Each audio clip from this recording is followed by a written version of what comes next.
Hi, Judy Michaud here. In this video, we're going to cover writing your resume. We're going to go over a preparation list and what that might look like when you're getting started with your first resume. Job history, skills, education and training, language and style, purpose, objective section of your resume.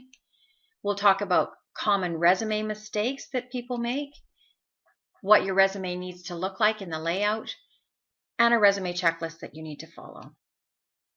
When you're first getting started with writing a resume, it can be really difficult to make sure that you've got all the information and prepared yourself well to put it into the computer and make sure you've got a good resume going.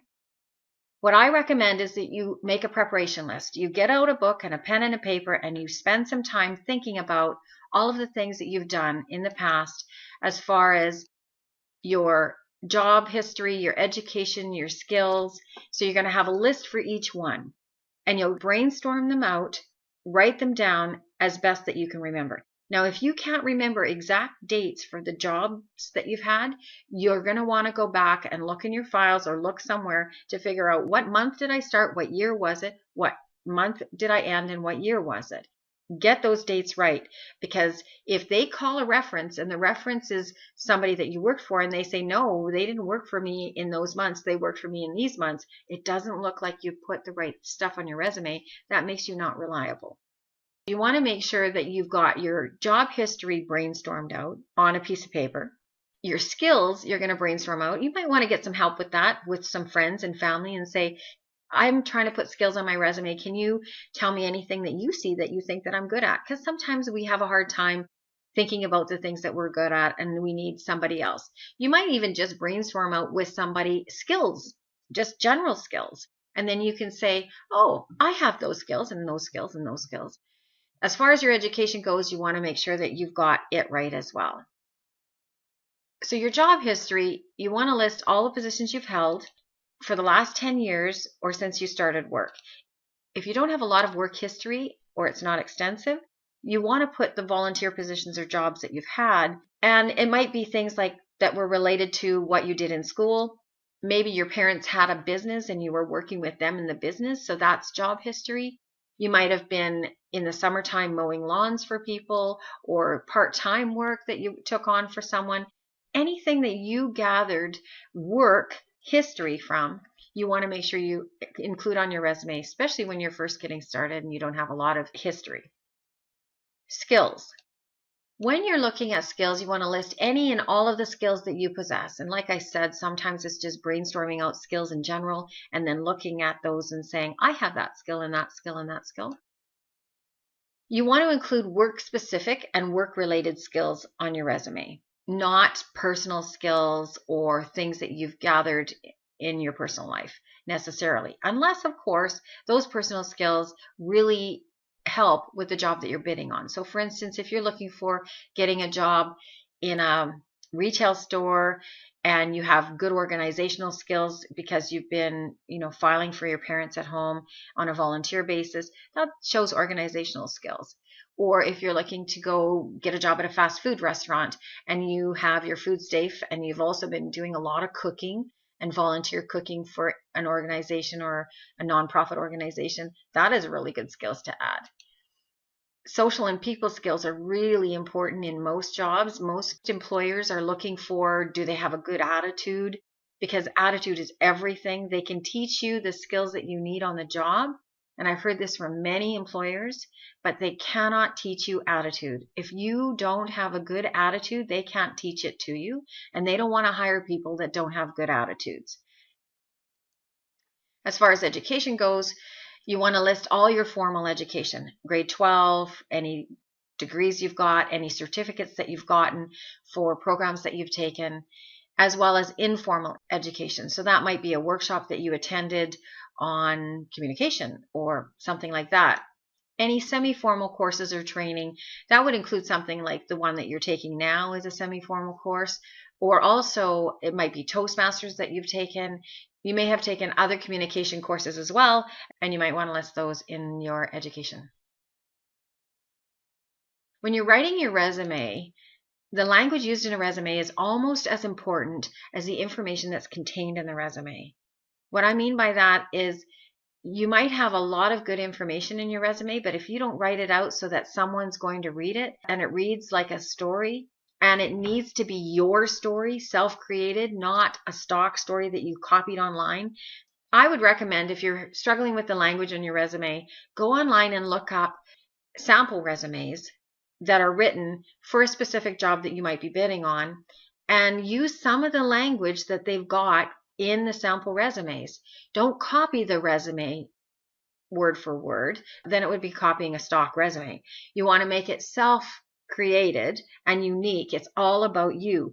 They need to see you in this resume. It should be captivating and it should be your story. You want to interest them enough that they're going to actually give you an interview. That's what your resume is all about. So keep this in mind when you're starting putting everything down, is would this interest someone so that I can get an interview?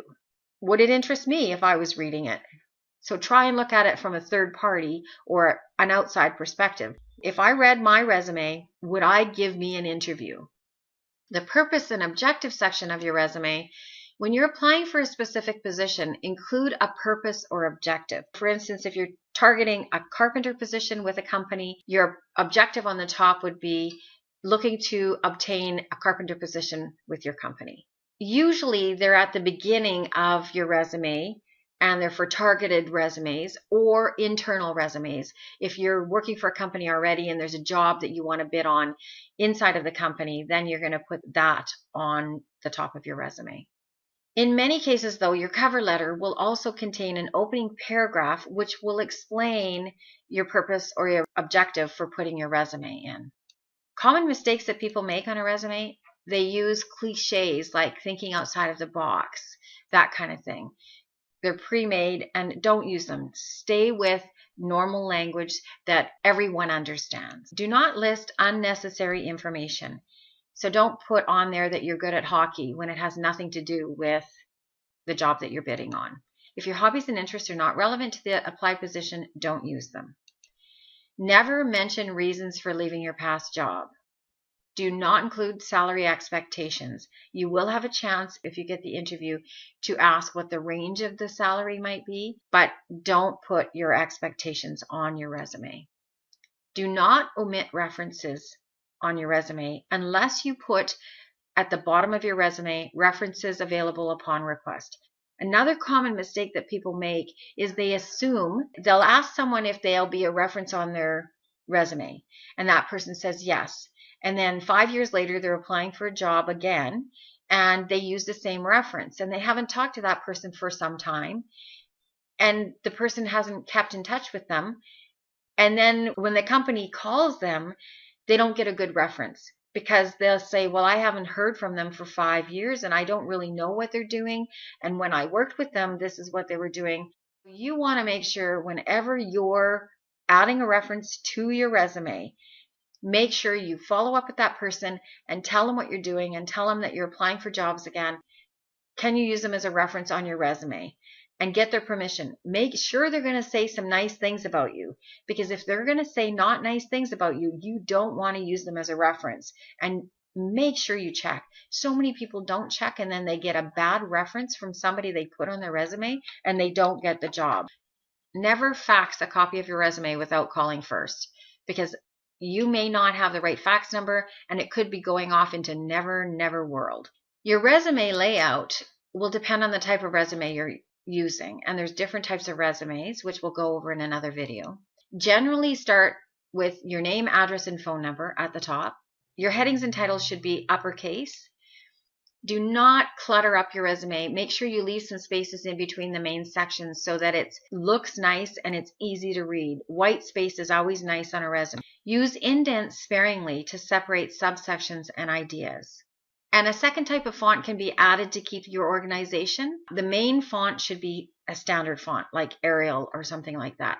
An easy to read font. Nothing that looks really fancy or that's difficult to read, because they won't even read it. A checklist for your resume. Make sure there's no spelling or punctuation or grammar errors. Get someone to read your resume. Give it to 2 or 3 people, because sometimes you don't see the small mistake, someone else will pick it up. Make sure you get someone to proofread it for you. At least one person. Sometimes I'll get 2 or 3 people to proofread it for me. Check your spacing and make sure you've left some white space so that it's appeasing to the eye, or it looks good to the person that's reading it. Double check your personal information to make sure that you've got everything on there, that your dates are right, that your data's right on it, that you've got your right phone number on it. I've seen resumes where people forget to put their phone number, and then they can't even contact them, and they have no email address. They just have their name, and then they don't get the job, and they're wondering why, and their resume doesn't have any contact information on it. Your layout must follow the logical and consistent rules of usage for the template that you're using. Typically, you will use a template to get you started, and you want to follow the rules of that template, because there's different types of resumes that you're going to use depending on the job that you're bidding on and your work history. In this video, we covered making sure that you just spend some time, and don't expect to do your resume all in one day. You want to be able to give yourself a week or 2 to get a resume done that is really good. That's because you're going to spend some time looking up your information, gathering your certificates, finding all the dates that you need, making sure you've got all the education that you've taken in the past. So give yourself time to get this all prepared and written down on paper. You're going to, in your job history, you don't want to make sure that you've done any more than 10 years. And if you haven't got a lot of experience, use some of the experience that you've had volunteering or doing things for other people. As far as your skills go, you want to brainstorm out with someone else if you're having a hard time with that section. Education and training needs to be precise. You need to have on your education and training, the certificates will tell you the date that you took it, what company it was that you took it with. So you want to make sure that you put that on your resume. Language and style, make sure that it looks good, it reads good, and it reads like a story so that someone's going to give you that interview. Your purpose and objective section is used usually in internal resumes if you're bidding from one job to another in a company, or if you're bidding on a very specific job that's targeted and you know exactly what the objective is. Common resume mistakes that people make: they may forget to put their name and address, their phone number, their contact information. They ask for salary information. Watch the common mistakes that people make and make sure you check them and make sure you're not making those same mistakes. With a resume layout, you want to make sure that it looks good and they want to read it. You're following the layout that you've chosen as the template. And a checklist. Go through the checklist. Make sure someone's reading that resume over before you send it to someone else, so that you are going to make sure there's no grammatical errors whatsoever in your resume. That's it for preparing for your resume. We'll see you in the next video.